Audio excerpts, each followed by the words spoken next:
right. Well, I am really excited about this next session. It actually happens to be our last panel of the day, but it is one we added at the last minute because of the focus is something we just voted to pass in our national boardroom at SAG-AFTRA and publicly announced.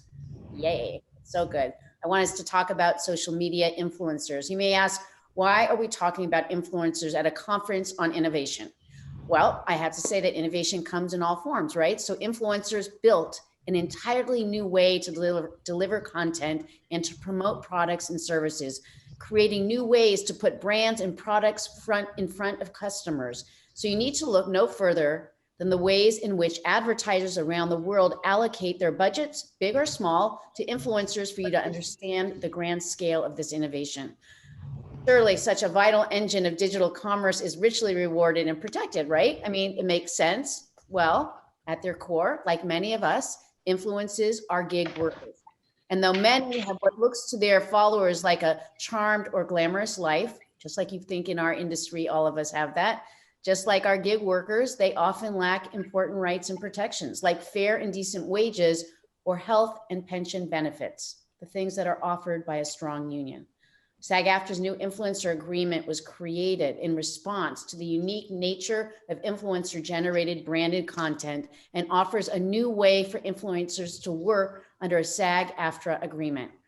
Our desire is to support both current and future SAG-AFTRA members working in this space and for this segment of gig workers to have access to the benefits of union coverage. It's quite a unique agreement. As for more insight, we have with us two of SAG-AFTRA's brilliant experts spearheading this initiative. We have SAG-AFTRA's Chief Contracts Officer, Ray Rodriguez. Hello, Ray. And our Associate Commercial Strategist, Shaine Griffin, along with special guest, Qianna Smith Bruneteau, founder and executive director of the American Influencer Council. Thank you for being here, and we are excited to hear your conversation. Thanks for having me.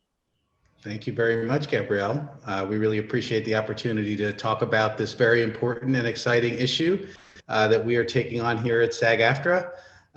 SAG-AFTRA has for many, many years represented performers who are involved in advertising content of all types. So we have been monitoring and investigating developments in that space to make sure that we remain current and that we continue to generate the best opportunities for our members and tap into the emerging performers that are appearing in all different types of ways in these days.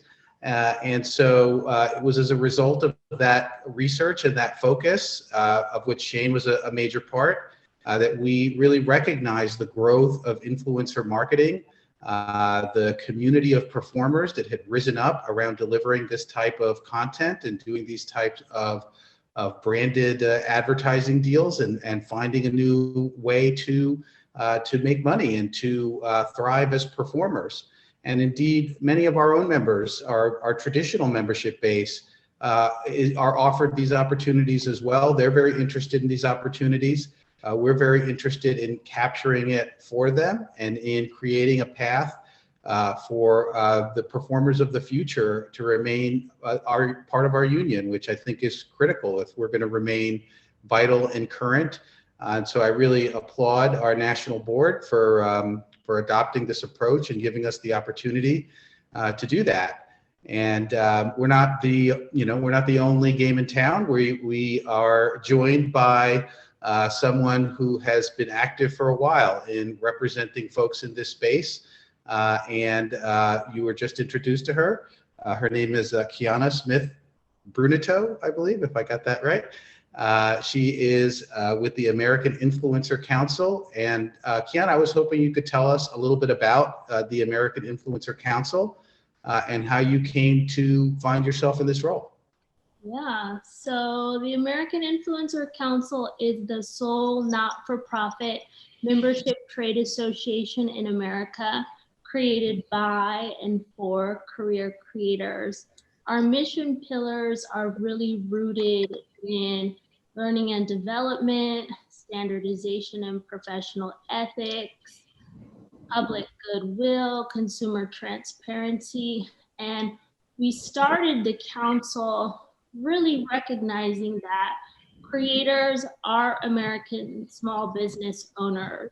And when you look at the startup economy, a lot of digital media entrepreneurs are not recognized for the innovation that they're driving. Because when you look at the GDP, it factors in what consumers are spending on goods and services. And as we know, social media is free to consume. Creator content is free to consume. And so, you know, it's an exciting time that we have the AIC and SAG, you know, recognizing that the economy is benefiting from the innovation of these creators. If you just look at influencer marketing is projected to reach about $15 billion by 2022, you know, that's a testament to the power of these content creators who are really, truly the new advertisers of today. And so our council really acts as a think tank. We're building a community, you know, really rooted on knowledge sharing. Creator to creator knowledge sharing is fundamental. When I started, I didn't think about, you know, being a social media director, you know, but my career is, you know, rooted on the word of first. You know, I helped create the first campaign to execute tennis in space with NASA and the US Open. You know, if you look at so many creators, you know, we're breaking, you know, we're leading the pathway in communication. And so I think having this type of protection is just so important and so right now. Yeah, I mean, speaking of the types of protections that influencers may be looking for, Shaine, I know you have spent a number of years doing research into the influencer community, making connections there, and you were really a driving force behind what came to be our influencer agreement. Could you talk to us for a minute about what you learned through that initiative and how that works into the union's approach here? Yeah, thanks, Ray. I think, you know, even though the influencer space has matured over the years, it's still very much the wild, wild west in other respects. And so we kept coming across folks who were still needing a lot of guidance and support onto how to move forward and make this, you know, a viable career path. And, you know, whether we were talking to our own members who were like, can you give us insight on how to work in this capacity and still be protected? Or influencers who weren't yet members who were like, how do I join and get some of those benefits as well? This influencer agreement was really meant to be a pathway. I mean, Qianna, you and I spoke a little bit recently about some of the obstacles creators experience, right, when working with big brands. And I'd love to hear some of what you've experienced, because I've heard horror stories personally. Yeah, you know, I think when you think about, I always factor this space, like, you know, starting off as a blogger who then went into corporate. Why did I do that? You know, it was because I was building a team and, you know, it was extraordinarily difficult to factor in health insurance and benefits. And that's why I made the leap into corporate, because I needed that extra support. And I think that the space is evolving and creators are able to build teams, but not everybody is at that, you know, premium production level. And so I think that if you look at corporate as like coordinator to C-suite, you've got nano to mega. And so as a trade association, we're really focused on that nano to macro, like that coordinator to director.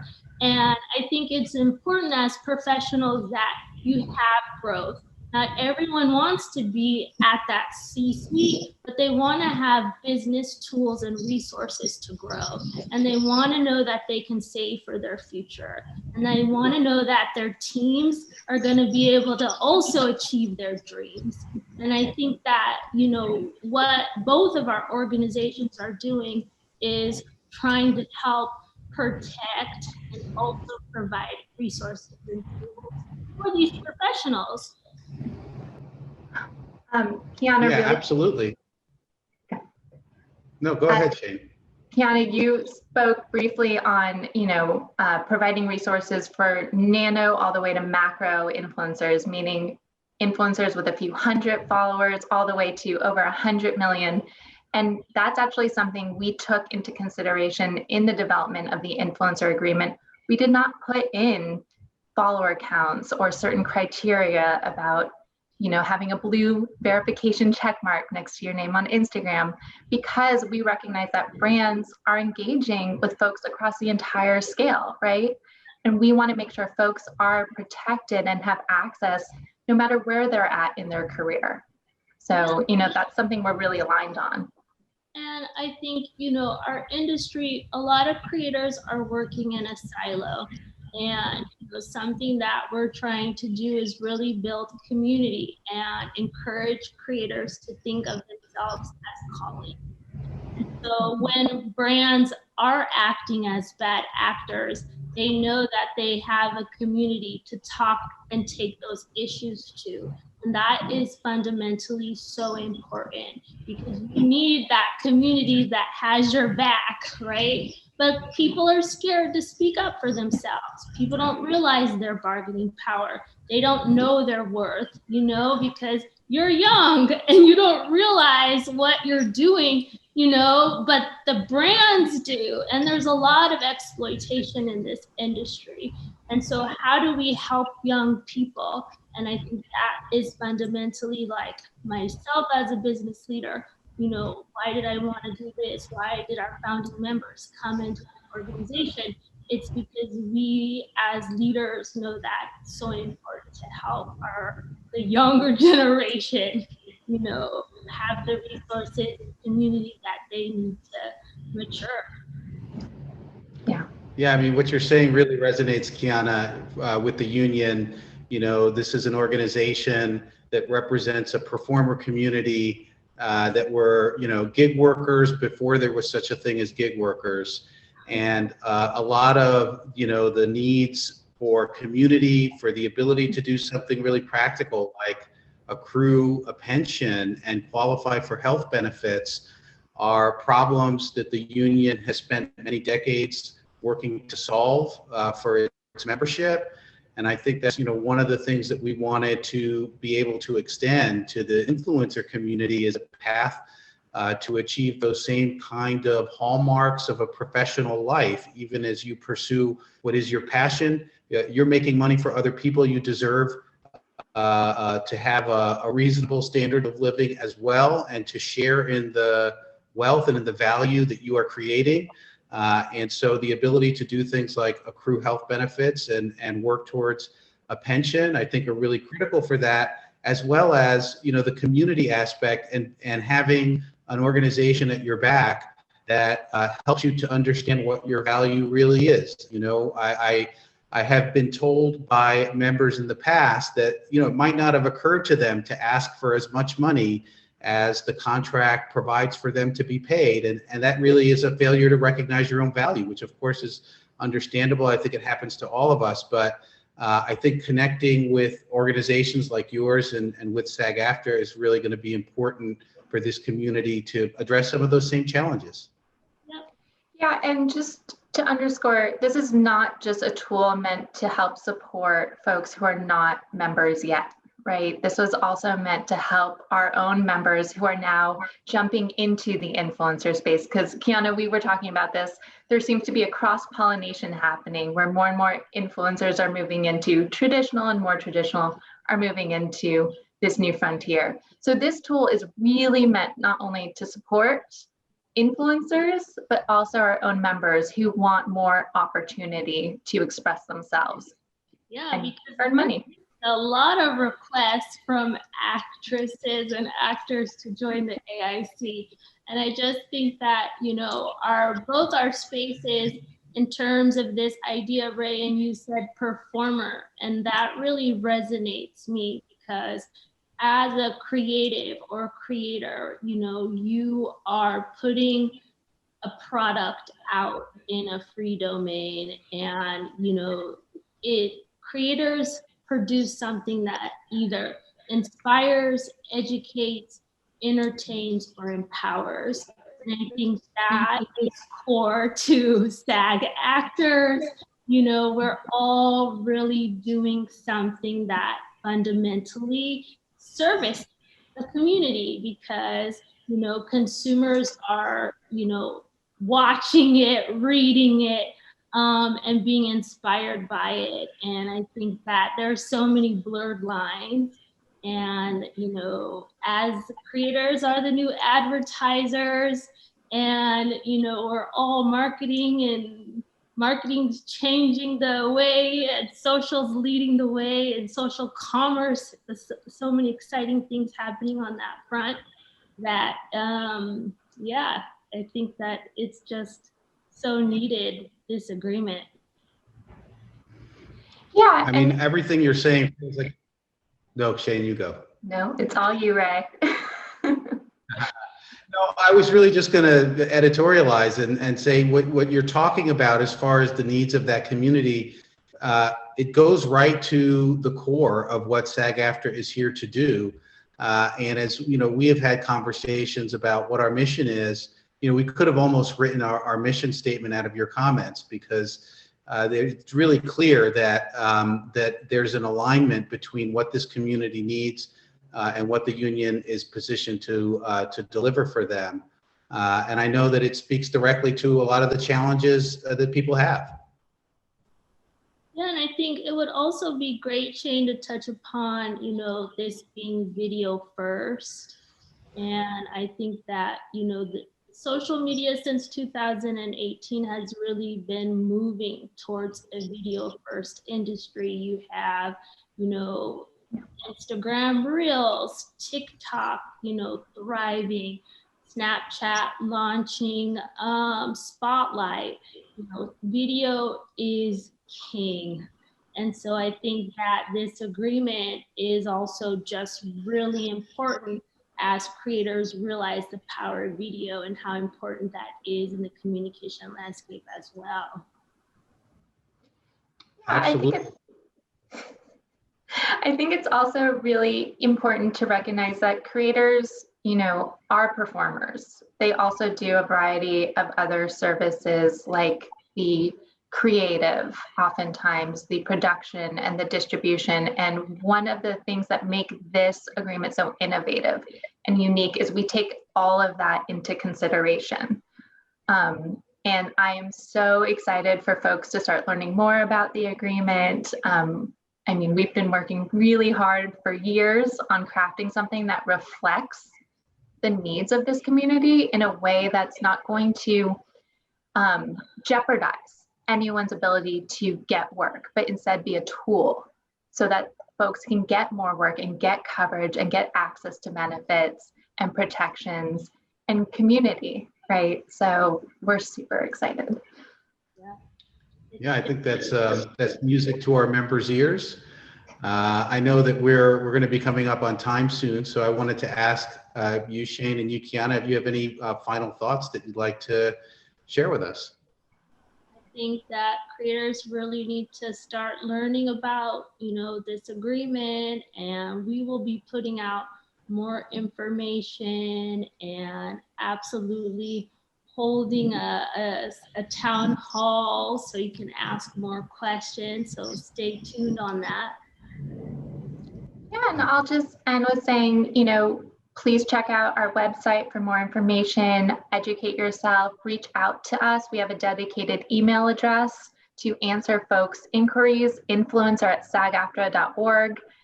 We operate under it 24/7, so please reach out. Absolutely, and we know we have a lot to learn, so don't be afraid to get back to us with feedback and share your experience. We want to take that into account and make this the best possible agreement and the best possible space for members, new and future, to work with. We absolutely want to work with you, so please come to our website, come join us, be a part of our union. And I think that brings us to the conclusion of this conversation. Thank you both so much. And I will hand this back to you, Gabrielle.